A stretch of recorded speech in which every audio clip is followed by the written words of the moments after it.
I've been on a kick about college football, and I think it's very important that we reform the sport so that it doesn't crumble and take down all of college sports and really impact youth sports across the nation.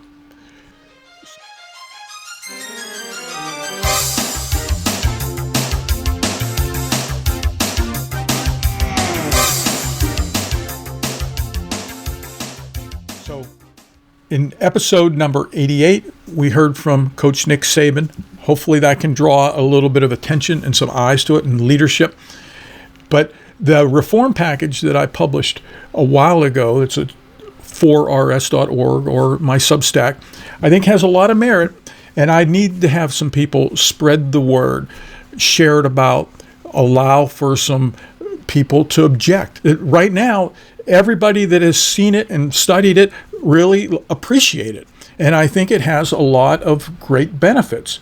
Now, people tell me, Mark, it's a great idea, but it's never going to go anywhere because the power that be are going to put the kibosh on it. Well, if nothing is tried, nothing will change. So it takes us to make some changes. And I mean us, I mean all sports people everywhere, because if college football crumbles, we're all going to be in a big mess. And this was really brought to bear in episode number 80 when we covered the news that Cal Baptist University is cutting its men's Division I swimming and diving team.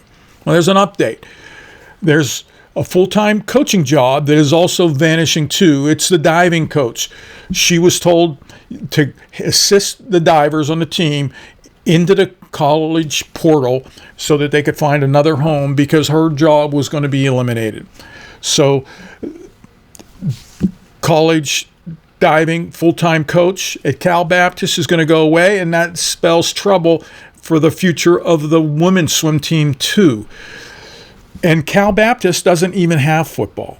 It elevated to Division I from D2 and prior to NAIA because of basketball.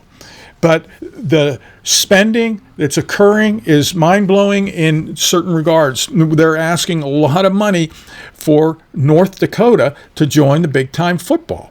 Sacramento State wants to join full-time football. And rather than paying lots of money to the NCAA and to the conferences, if we had a pod system, teams that wanted to join would be able to join at the base level and then play their way up into the sub-tier and into the elite tier. And every year with relegation and promotion, it would be an equity issue, and it would be based on merit, not based on money and based on polls.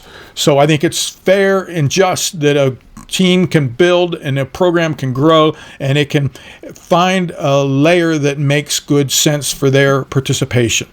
A lot of other news is coming out among things like Rutgers and Penn State, where they're spending lots of money and going into big-time debt, mostly because of stadiums. Meanwhile, at Penn State, they have zero monies devoted to NIL for the swimmers and divers. I think it's time that we all wake up and know that college football is in trouble. Some people are proposing the idea that college football is going to turn into a super league, which I call JV NFL.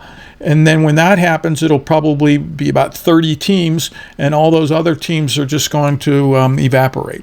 We've got a challenge on our hands, and I'm talking to everybody in sport to figure out how to save college football, because it is a big moneymaker. But boy, we don't need it to be the tail that wags the dog. Before we close, here's today's fortune statement. Access to success is through the mind. We encourage you to reflect on this thought, not just today, but until our next episode. Write about how it connects to your current challenges and goals. Every third episode, we also share something free. We've organized a set of these fortune statements into a downloadable reflection guide, volume 1 in a series. You can get it free by visiting hon.lap.red and filling out the short form on the podcast site. These fortune statements come from Mental Skills for Young Athletes by John Hogg, PhD, and are part of the larger book and online course available at swimisca.com. One thought, one page in your journal. That's how mental strength is built.